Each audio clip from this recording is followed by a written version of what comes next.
Welcome to my channel. Have you ever heard of a man who was a doctor, but also a warrior? A man whose face is printed on t-shirts and posters all around the world, but many people don't really know his story? Today, we are going to explore the real story of Che Guevara. He was more than just a face. He was a man full of ideas, passion, and contradictions. Some people call him a hero, others call him a killer. But the truth? It's more complex than you think. So stay with me until the end, because this story is full of twists, deep emotions, and powerful history. You won't want to miss what really happened behind the famous image. Let's begin. Chapter 1. The Young Dreamer. Che's early life in Argentina. Che Guevara was not always the famous revolutionary we know today. He was born on June 14, 1928, in a city called Rosario in Argentina. His full name was Ernesto Guevara de la Serna. From the beginning, his life was different. His family was not rich, but they were well educated and open-minded. His father, Ernesto Sr., loved history and politics. His mother, Celia, was a strong, intelligent woman who believed that children should think for themselves. In their home, books were everywhere. Books about poetry, philosophy, politics, and science. So, from a young age, little Ernesto was always reading, asking questions, and thinking deeply about the world around him. But life was not easy for him. As a child, Ernesto suffered from severe asthma. Sometimes he couldn't breathe, and he would be in great pain. Many other children might have given up on sports or adventure, but not Ernesto. He learned to fight his illness. In fact, he trained his body and mind to be strong. He played rugby. He hiked. He swam. He forced himself to become tough, not because he wanted to be a soldier, but because he didn't want to be weak. This part of his story is important. It shows us something about who he really was. A fighter, yes, but first a fighter against his own limits. In school, he studied medicine. He wanted to be a doctor, but he wasn't just thinking about hospitals and clinics. He was also thinking about the world, the poor, the sick, the people who had no help. In university, he read books by Karl Marx, Freud, and other great thinkers. These books made him ask hard questions. Why are some people rich and others poor? Why do some countries suffer while others grow? And most of all, can we change the world? But the real turning point in his life came when he decided to take a trip. At the age of 23, Ernesto and his friend Alberto Granado left Argentina on a motorcycle. Their goal was simple: travel across South America, meet people, and see the continent for themselves. But what they found changed them forever. This journey would later be known as the Motorcycle Diaries, and it became one of the most emotional and important parts of Che's life. As they traveled through Argentina, Chile, Peru, Colombia, and Venezuela, they saw the truth about Latin America, the deep poverty, the sickness, the suffering. They met workers in terrible conditions. They visited leper colonies. They saw people treated like they were invisible, ignored by their governments and forgotten by the world. For Ernesto, this was not just a sad story. It made him angry. He felt that something had to change. There's a powerful moment in this journey that many people still talk about. On his birthday, while staying at a leper colony in the Amazon, Ernesto decided to swim across a river at night to join the patients. He wanted to show that he saw them as equals, not people to be afraid of. It was dangerous. His asthma could have killed him, but he did it anyway. This action wasn't political, it was personal. It showed his deep compassion and his need to connect with those who suffer. By the end of this long trip, something inside him had changed. He was no longer just Ernesto, the medical student. He had seen too much. He had felt too much. He had started to believe that medicine alone was not enough to heal the world. He believed that deeper change was needed, not just treating the sick, but removing the systems that made people sick in the first place. This is where the dreamer becomes something more. A young man shaped by books, illness, family, and the road, now begins to believe in revolution. Chapter 2. The Road That Changed Everything. Motorcycle Diaries. When Ernesto Guevara left Argentina with his friend Alberto Granado, they had no idea how much this journey would change their lives. They traveled on a small old motorcycle, sometimes broken down, sometimes pushed by hand. They went through mountains, deserts, and rainforests. But this trip was not just about adventure. It was a journey of discovery, not only of the beautiful landscapes, but of the real people living in South America. As Ernesto and Alberto moved from town to town, they saw things that shocked them. In some places, people lived in terrible poverty. Miners worked underground in dark, dangerous conditions. Farmers struggled to grow food, but owned almost nothing. Children were hungry. Hospitals were empty or dirty. Governments ignored these problems. Che's heart broke as he saw the injustice and suffering everywhere. One of the most powerful moments happened when they reached a leper colony. Lepers were people with a disease that made their skin fall apart. They were often rejected by society, sent far away from their families. Many people were afraid of them. But Ernesto was different. On his birthday, to show his respect and courage, he swam across a river to visit the lepers at night. His asthma made this swim dangerous, but he wanted to show them kindness and equality. This moment is famous because it shows how much Che cared about people who were forgotten and rejected. Throughout the journey, Che learned about the many problems South America faced. But he also saw hope. People who worked hard, who dreamed of a better future, even if it seemed impossible. He began to believe that the only way to fix these problems was through big change, real change in society, politics, and economics.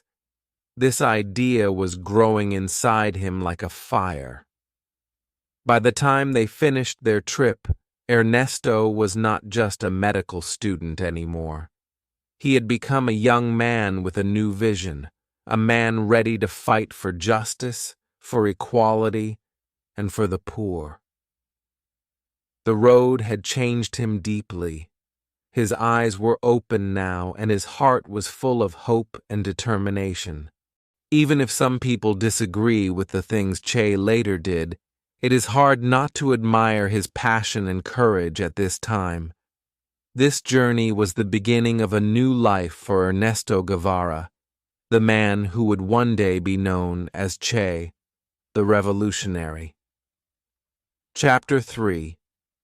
Meeting Fidel. The birth of a revolutionary. After his life-changing journey across South America, Ernesto Guevara's path took a new and very different turn. He traveled to Mexico, where he met a man who would change his life forever, Fidel Castro. Fidel was a young leader who wanted to fight against the government in Cuba. That government was backed by the United States and was seen by many as unfair and corrupt.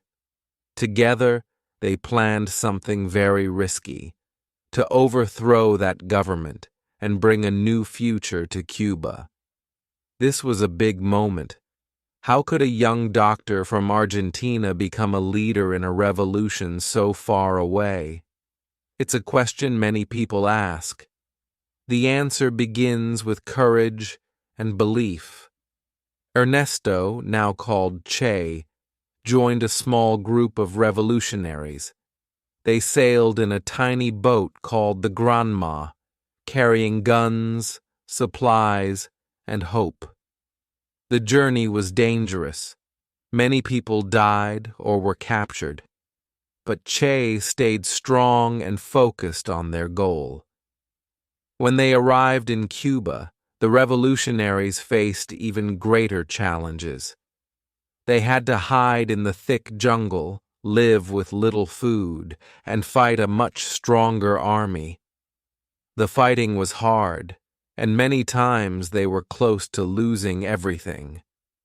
But Che proved himself as a brave and smart fighter. He was not only good with a gun, but he also cared deeply for his friends and soldiers. He treated the wounded, planned attacks, and encouraged everyone to believe in the cause. A powerful moment comes when Che becomes second in command of the revolutionary forces. This was a big responsibility. He was not just a soldier, he was a leader. But Che was different from many leaders. He wrote diaries about the war, his thoughts, and his dreams for a better world. He spoke about creating a new kind of human being, someone who cares for others, who fights for justice, and who lives simply for the good of all. In this chapter, we see a man of action and ideas, a person who believes that change is possible, but only if people are ready to fight for it. The story becomes more exciting, more dangerous, and more inspiring.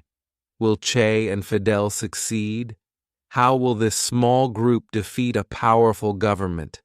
Stay with me, because the story is just beginning. Chapter 4. The Rise to Power, Cuba's New Government. The Cuban Revolution was a success. The dictator Batista ran away, and Fidel Castro's group took control of the country. Now, Che Guevara was no longer a young fighter in the jungle. He was a powerful man in a new government. But with power, everything changes. Sometimes power changes people. Sometimes it reveals who they really are inside. Che became one of the most important leaders in Cuba. He worked as a government minister, helping to build a new economy. He wanted to create a society where everyone was equal and where the poor had the chance to live better lives. Che also believed strongly in education. He helped start a campaign to teach millions of people to read and write, something that had never been done on such a large scale in Cuba. But Che's work was not only inside Cuba. He traveled to the United Nations in New York City, speaking out against what he called imperialism, a word he used for countries like the United States, which he believed controlled other nations and made them poor. His speeches were powerful and angry. He wanted the world to listen. But here comes the spike. the part that surprises many people. Che was not only a leader of change and education, he was also involved in harsh decisions.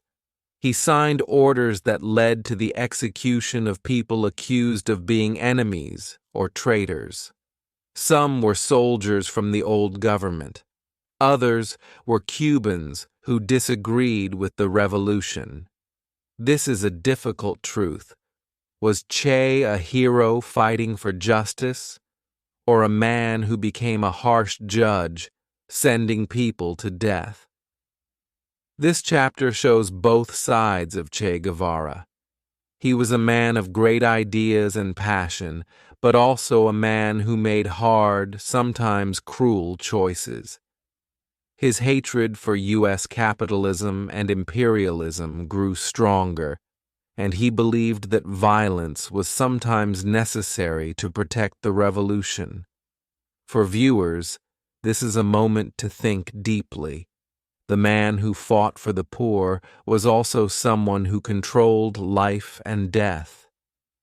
The story of Che is not simple. It is full of light and shadow. As Cuba changed, so did Che's vision, but the world was watching. What would happen next? Would the revolution survive? Would Che's dream become reality, or would it fall apart?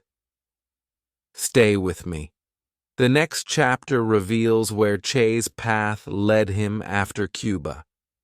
Chapter 5. Leaving Power. The global revolutionary here comes a surprising twist in Che Guevara's story. He suddenly disappears from Cuba. After years of power and influence, why would a man like Che give up everything he had built? Why would he leave behind his country, his friends, and the revolution he helped create? The answer is a story of deep belief and sacrifice. Che felt that the revolution in Cuba was only the beginning. He wanted to spread the idea of change to other countries where people suffered from poverty and injustice. So, in secret, he left Cuba to fight in Africa, in a country called Congo. There, he tried to help local rebels fight their government. But things did not go well. The people did not support him fully, and the mission failed. After Africa, Che moved to Bolivia, a small country in South America. There, he hoped to start a new revolution that would spread through the continent. But Bolivia was very different from Cuba. The people were afraid, the government was strong, and the United States was watching closely. Che lived in secret, moving from place to place, always hiding, always fighting. During this time, Che wrote many letters to Fidel Castro. In these letters, we feel his loneliness and his hope. He was tired, injured, and far from home, but he never gave up. He believed deeply in his mission to help poor people fight for freedom and justice. He believed that even if it was difficult, even if he was alone, his fight was important. But the situation was hard. Che became more isolated. He was hunted by soldiers and spies. The tension grew. Viewers feel this sadness and fear. A great leader who is now a lonely man, far from his country, facing almost impossible odds. Why did Che never stop fighting? Was he right to believe in revolution everywhere? Or was he tragically wrong to risk so much, knowing the dangers? This chapter is full of questions, sadness, and inspiration. It shows a man who was more than a fighter, a man who believed in something bigger than himself. The story is moving toward its final moments. Stay with me. Next, we will see how Che's story ends and how his legacy lives on. Chapter 6: Death and Legacy. The Man Who Became a Symbol. Che Guevara's story comes to a dramatic and sad end in Bolivia. After months of fighting in the jungle, he was finally captured by the Bolivian army. Che was wounded and tired. There was no way to escape. The man who once traveled freely across South America, the man who fought for millions, was now trapped and alone. In his final moments, Che said something powerful and unforgettable. "Shoot, coward. You're only going to kill a man." These words show the courage and strength he held, even in the face of death. They became a legend, repeated by people all over the world. Che was executed the next day, but strangely, his death did not end his story. Instead, it made his image and his ideas live forever. His face, with the famous beret and star, became one of the most recognized symbols in the world. It appears on T-shirts, posters, and art, everywhere. But why? Many people wear Che's face without knowing much about his life or beliefs. For some, he is a hero, a symbol of freedom and fighting against injustice. For others, he is seen as a terrorist or a violent revolutionary. This difference shows how complicated Che's story really is. This chapter invites you to think about your own opinion. What does Che Guevara mean to you?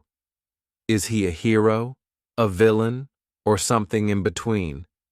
His ideas about equality, justice, and fighting oppression still influence many people today. You can see this in politics, in art, in protests, and even in fashion. Che's life reminds us that ideas are powerful. They can inspire people to change the world, sometimes in good ways, sometimes in difficult ways. His story closes not just with facts about a man, but with a deeper question about the power of dreams, courage, and beliefs. Thank you for watching and learning about Che Guevara with me. If you found this story interesting, please like this video, subscribe to the channel, and leave a comment telling me what you think about Che. What part of his story surprised you the most? I can't wait to read your thoughts. Thank you for staying with me until the end. The story of Che Guevara is not black or white. It's full of questions. What do you think? Was he a hero or a villain? Let me know in the comments. And if you enjoyed this journey, please like this video, subscribe to the channel, and share it with someone who loves history and learning English. There's so much more to explore together. See you in the next one.